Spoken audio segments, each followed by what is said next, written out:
Hello students, welcome back to my channel. इसका नाम है साइंस स्टडी कॉर्नर। तो स्टूडेंट्स, आज की क्लास में हम करने वाले हैं रेक्टिफिकेशन ऑफ एरर्स चैप्टर, और उसमें कि आज के पार्ट में जो है हम सीखेंगे कि रेक्टिफिकेशन ऑफ एरर्स है क्या, क्यों करना है और कौन कौन से तरीके के एरर्स हैं हमारे पास जो हम समझेंगे। ठीक है, तो करते अपनी वीडियो स्टार्ट। और उससे पहले अगर आपने मेरे चैनल को सब्सक्राइब नहीं किया है तो सब्सक्राइब कर दो, वीडियोस को लाइक कर दो और अपने फ्रेंड्स के साथ शेयर करना भी मत भूलना। और बच्चों, बेल आइकन पे भी क्लिक कर देना सो दैट मेरे आने वाली वीडियोस का आपको नोटिफिकेशन मिल जाए। ठीक है, तो करते हैं अपनी वीडियो स्टार्ट। तो सबसे पहले बच्चों सीखना है, समझना है कि रेक्टिफिकेशन ऑफ एरर्स, जो हमने गलतियां करी, ठीक है, जो हमने अकाउंटिंग प्रोसेस फॉलो किया, जर्नल एंट्रीज करी, फिर लेजर्स करे बनाए, फिर उसके बाद ट्रायल बैलेंस बनाए, तो उसके बाद हमें जो है पता चलेगा ट्रायल बैलेंस बनाने के बाद कि कहीं ना कहीं हमारी मिस्टेक हुई है, क्यों हमारा ट्रायल बैलेंस मैच नहीं हो रहा है, या फिर अगर आपका ट्रायल बैलेंस मैच हो भी गया है तब भी ऐसा हो सकता है कि कुछ एरर्स हैं जो हमें उसको रेक्टिफाई करना है। रेक्टिफाई मतलब उनको सुधारना है, गलतियों को सुधारना है। तो उसमें हम क्या करेंगे, अकाउंटिंग प्रोसेस जब हम फॉलो करते हैं तो हमको पूरा रिकॉर्ड करते हैं, मेंटेन करते हैं अच्छे से। जब उसको हम मेंटेन करेंगे तो हम उसमें अगर हमने कोई गलती करी होगी तो हमको कट करके, ओवरराइट करके नहीं ठीक कर सकते। ठीक है, मान लीजिए मैंने 1000 की जगह 10,000 अमाउंट लिख दिया तो मैं उसको काट के ठीक नहीं कर सकती। तो उसमें क्या मैं करूंगी, उसके लिए हमें एक प्रॉपर रेक्टिफिकेशन एंट्री बनानी पड़ेगी, जो कि हमारी क्या होगी, जनरल एंट्री। ठीक है, तो जनरल एंट्री उसकी पास करूंगी। मान लीजिए मैंने कोई गलत जो है एंट्री पास कर दी है, डेबिट की जगह क्रेडिट कर दिया, क्रेडिट की जगह डेबिट कर दिया, ऐसी बहुत सारी अभी एरर्स को हम समझेंगे कि कौन कौन सी हमारी गलतियां हो सकती हैं अकाउंटिंग में। ठीक है, तो उनको हमें क्या करना है, उनकी एक रेक्टिफिकेशन एंट्री पास करेंगे जो कि रहेगी जनरल एंट्री। तो जनरल एंट्री अगर आपको क्लियर अभी तक नहीं है तो पहले आप वो कंसेप्ट क्लियर कीजिए। जनरल एंट्री आपको अच्छे से आनी चाहिए, तभी आप इस चैप्टर को अच्छे से समझ पाएंगे। ठीक है, तो आप जनरल एंट्री वाला जो कंसेप्ट है उसको अच्छे से समझ लीजिए, उसके बाद इस चैप्टर में मूव ऑन करिएगा। ठीक है, तो रेक्टिफिकेशन ऑफ एरर्स जो है वो एक तरीके का पूरा प्रोसेस है जो हमें फॉलो करना है। और उसमें क्या करेंगे, हम पूरे जनरल एंट्री जो जो एरर्स हम करेंगे उन एरर्स के लिए हमें रेक्टिफिकेशन एंट्री, जनरल एंट्री पास करनी है और उनको अच्छे से मेंटेन करना है, उनको सबको रिकॉर्ड करना है। ठीक है, तो जब रेक्टिफिकेशन करेंगे हम, तो रेक्टिफिकेशन करने के लिए सबसे पहले हमें क्या सीखना है कि एरर्स हमारे पास कौन कौन के तरीके के हैं, कौन कौन से तरीके के हमारे पास एरर्स जो है हम बिजनेस में रिकॉर्ड करते हुए ट्रांजैक्शंस को कर सकते हैं। ठीक है, तो मतलब एरर्स क्या है, टाइप ऑफ एरर्स हमें समझने हैं। फर्स्ट हमारा एरर सबसे पहला जो आता है वो है एरर ऑफ ओमिशन। ओमिशन मतलब भूलना।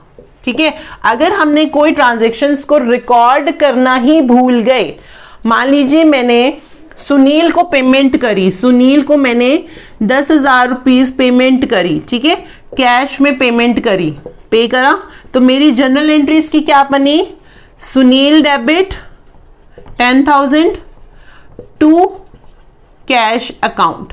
तो ये एंट्री मुझे पास करनी थी जो कि मैं करना ही भूल गई, वो हो गया मेरा एरर ऑफ ओमिशन। ठीक है, ओमिशन मतलब मैंने उसको रिकॉर्ड ही नहीं किया। तो अब इसके पास जो है इसकी भी दो टाइप हो सकती हैं। एक है हमारी कंप्लीट ओमिशन। कंप्लीट ओमिशन मतलब ना तो मैंने सुनील को डेबिट किया और ना ही मैंने कैश को क्रेडिट किया, इसमें से कुछ भी नहीं करा, कंप्लीटली मैं उस ट्रांजैक्शन को रिकॉर्ड ही नहीं किया, वो हो गया मेरा कंप्लीट ओमिशन। ठीक है, दूसरी कैटेगरी हमारे पास आती है, वो है हमारी पार्शियल ओमिशन। पार्शियल ओमिशन मतलब हो सकता है कि मैंने सुनील के अकाउंट को डेबिट नहीं किया, बस ये रिकॉर्ड करना भूल गए, लेकिन मैंने कैश को क्रेडिट कर दिया। ठीक है, कैश को मैंने क्रेडिट कर दिया और सुनील के अकाउंट को डेबिट करना मैं भूल गई। तो ये हो गया मेरी आधा ट्रांजैक्शन मैंने रिकॉर्ड कर दिया, मतलब कैश मैंने क्रेडिट कर दिया, सुनील को डेबिट करना भूल गई, तो ये हो गया मेरा पार्शियली ओमिशन, पार्शियल ओमिशन। ठीक है, जो ट्रांजैक्शन की वो मैंने आधी तो रिकॉर्ड कर दी, आधी रिकॉर्ड नहीं करी। ठीक है, तो क्या समझ आया एरर ऑफ ओमिशन में, मैंने जो ट्रांजैक्शन रिकॉर्ड ही नहीं करी, चाहे वो कंप्लीट ट्रांजैक्शन रिकॉर्ड नहीं हो या फिर मैंने पार्शियल ओमिशन जो है किया हो, तो वो हो गया मेरा एरर ऑफ ओमिशन में जाएगा। अब इसमें हमें ये देखना है कि कौन सी एरर से हमारे ट्रायल बैलेंस पे इफेक्ट आएगा या नहीं आएगा। ठीक है, अब अगर मैंने कंप्लीट ओमिशन करा है, मतलब मैंने कोई ट्रांजैक्शन रिकॉर्ड ही नहीं करी है, तो इसमें ट्रायल बैलेंस इफेक्ट होगा या नहीं होगा? इसमें ट्रायल बैलेंस इफेक्ट नहीं होगा। क्यों? क्योंकि ना तो मैंने कैश को क्रेडिट किया और ना ही मैंने सुनील को डेबिट किया, तो इसमें मुझे कोई फर्क नहीं पड़ेगा, मेरा ट्रायल बैलेंस बिल्कुल मैच हो जाएगा, इस पे कुछ इफेक्ट नहीं आएगा। लेकिन अगर मैंने पार्शियल ओमिशन किया है, मैंने आधी ट्रांजैक्शन रिकॉर्ड कर दी, एक जगह मैंने क्रेडिट कर दिया, दूसरी जगह डेबिट नहीं करा, या फिर एक जगह डेबिट कर दिया, दूसरी जगह क्रेडिट नहीं करा, तो उसमें क्या होगा? मेरा ट्रायल बैलेंस इफेक्ट होगा। ठीक है, इस एरर से इफेक्ट नहीं होगा क्योंकि मैंने कुछ भी रिकॉर्ड नहीं किया, और पार्शियल ओमिशन में मैंने ट्रांजैक्शन को आधा रिकॉर्ड कर दिया, तो मेरे को ट्रायल बैलेंस जो होगा मेरा वो इफेक्ट होगा। इट मींस मेरा ट्रायल बैलेंस मैच नहीं करेगा। ठीक है, तो हमने जब ट्रायल बैलेंस वाला चैप्टर पढ़ा था, मैंने आपको यही समझाया था कि ट्रायल बैलेंस जो है हमें टोटल दोनों का बराबर आएगा, क्रेडिट और डेबिट, यही सीखा था। अगर डेबिट और क्रेडिट बराबर नहीं है, इट मींस हमारा जो है कहीं ना कहीं हमने मिस्टेक करी है, कहीं ना कहीं हमें रेक्टिफिकेशन की जरूरत है। ठीक है, लेकिन मैंने आपको यह भी बताया था कि ऐसा जरूरी नहीं है कि ट्रायल बैलेंस अगर डेबिट साइड और क्रेडिट साइड दोनों मैच हो गए, इसका मतलब ये नहीं है कि हमने कोई गलती नहीं की होगी। ऐसा हो सकता है कि हमने गलती की हो लेकिन फिर भी ट्रायल बैलेंस हमारा इफेक्ट नहीं हुआ हो, तो ये वाली गलती हमने अगर करी होगी तो हमारा ट्रायल बैलेंस मैच हो गया होगा। लेकिन अगर हमने पार्शियल ओमिशन किया होगा तो ट्रायल बैलेंस हमारा मैच नहीं हुआ होगा। ठीक है, क्योंकि इससे हमें इफेक्ट हो रहा है, ये तो इफेक्ट बता रही हूं मैं आपको। ठीक है, तो फर्स्ट हमारा ये एरर ऑफ ओमिशन था। ठीक, दूसरा एरर हमारा आता है एरर ऑफ कमीशन। अब एरर ऑफ कमीशन क्या है? अगर हमने कोई टोटलिंग में मिस्टेक करी है,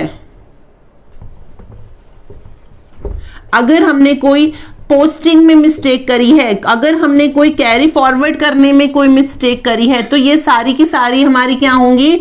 error of commission. Just suppose मैंने लेजर्स बना रही थी और बैलेंसिंग करने के टाइम में मैंने टोटली गलत कर दिया। ठीक है, या फिर मैंने पोस्टिंग गलत कर दी, मतलब मुझे करना डेबिट था और कर दिया मैंने क्रेडिट, तो ये भी हमारा एरर ऑफ कमीशन में जाएगा। अगर मैंने कैरी फॉरवर्ड, जस्ट सपोज मैंने यहाँ पे बैलेंस कहीं लेजर्स बनाए, इधर बैलेंस लेजर्स बनाए, यहाँ पे मेरा 102 आ रहा था। ठीक है, यहां से मैं अपना बैलेंस यहाँ पे ब्रॉट डाउन कर रही थी और मैंने यहाँ पे ध्यान नहीं दिया, मैंने 201 कर दिया।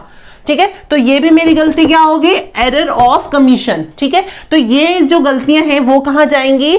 हमारे एरर ऑफ कमीशन के अंडर जाएंगी, चाहे वो टोटलिंग में हो, पोस्टिंग में हो, कैरी फॉरवर्ड करने में हो, या फिर हमने कोई लिखने में गलती कर दी, या फिर हमने सुनील की जगह किसी और के अकाउंट को डेबिट कर दिया, तो ये सारी गलतियां क्या हुई?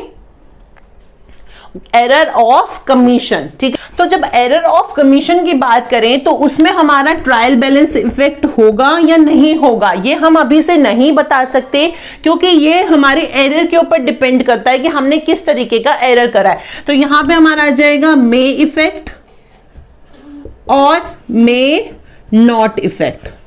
हो भी सकता है और नहीं भी हो सकता, इसको हम अभी से नहीं बता सकते आपको। ठीक है, ये एरर के बाद, एरर जब हमारे पास सामने आएगा तब हमें समझ आएगा कि उससे इफेक्ट होगा या नहीं होगा, वो हमें क्वेश्चन को देख के समझ आएगा। फोर्थ हमारा आता है एरर ऑफ प्रिंसिपल।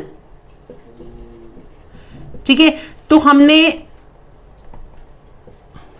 स्टार्टिंग से ही लेसन्स जो पढ़े हैं उसमें आपने क्या सीखा था? प्रिंसिपल सीखे थे। कौन सा हमारा कैपिटल एक्सपेंडिचर है, हमारा कौन सा रिवेन्यू एक्सपेंडिचर है, कौन सा हमारा कैपिटल रिवेन्यू है, कौन सा हमारा एक्सपेंडिचर रिवेन्यू है, तो ये सारी चीजें हमने स्टार्टिंग में ही सीखी हैं। ठीक है, तो वो हमारे क्या है? ये प्रिंसिपल्स हैं। अगर वो प्रिंसिपल्स में हम कुछ मिस्टेक करते हैं तो वो आएगी हमारी एरर ऑफ प्रिंसिपल।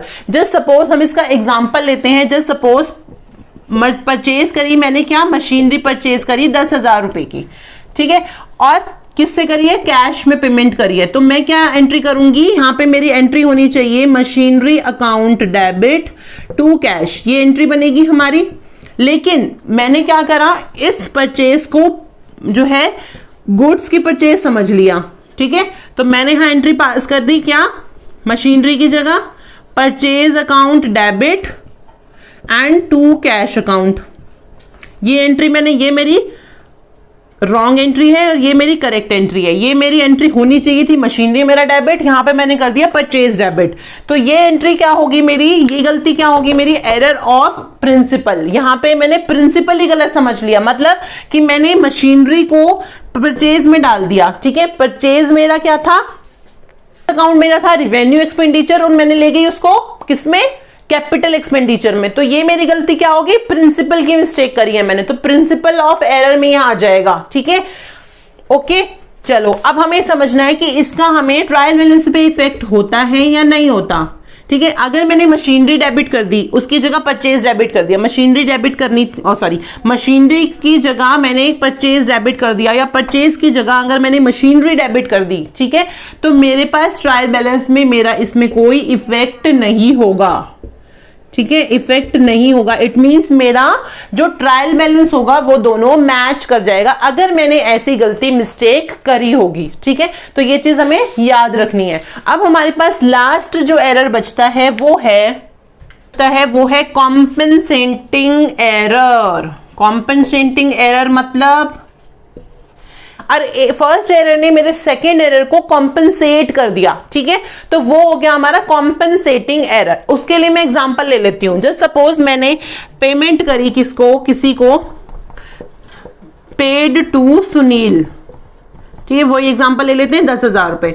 ठीक है, मैंने 10,000 सुनील को पेमेंट कर दी, तो मेरे को यहां पे किसको डेबिट करना था, सुनील को डेबिट करना था, और मैंने क्या कर दिया, उसकी जगह मनीष को डेबिट कर दिया डेबिट। अब इसमें ये बताओ कि इसमें मेरा ट्रायल बैलेंस में कुछ इफेक्ट आएगा इसके साथ कि नहीं आएगा। इससे मेरे ट्रायल बैलेंस में कोई भी इफेक्ट नहीं आएगा। ठीक है, जा तो मेरे कैश तो मेरा क्रेडिट कितना हो रहा है, 10,000 रुपए हो रहे हैं, चाहे वो मैंने सुनील के अकाउंट में डेबिट करके कर दिए हो, चाहे मैंने वो मनीष के अकाउंट में डेबिट कर दिए हो, इससे ट्रायल बैलेंस में कुछ भी इफेक्ट नहीं आएगा। ठीक है, तो ये एरर क्या था हमारा, कॉम्पेंसेटिंग एरर। फर्स्ट मिस्टेक मैंने ये करी है कि मैंने सुनील को डेबिट ही नहीं करा। ठीक है, और दूसरी मिस्टेक मैंने क्या करी है कि मैंने मनीष को डेबिट कर दिया, जो मुझे करना ही नहीं था। तो ये दोनों एरर्स में क्या हो गया, ये भी 10,000 डेबिट है, ये 10,000 डेबिट, तो मैंने उनको क्या कर दिया, कॉम्पेंसेट कर दिया। ये एरर से इस एरर को कॉम्पेंसेट कर दिया। ठीक है, सुनील वाला मेरा क्या हो गया, ओमिजन हो गया एक तरीके से। ठीक है, मैंने इसको एंट्री करना ही भूल गई, इसको डेबिट करना ही भूल गई। ठीक है, और उसकी जगह मैंने मनीष को डेबिट कर दिया। इट मींस क्या हो गया, मेरी जो इस एरर से इस एरर को कंपनसेशन मिल गया, कॉम्पेंसेट हो गया ये।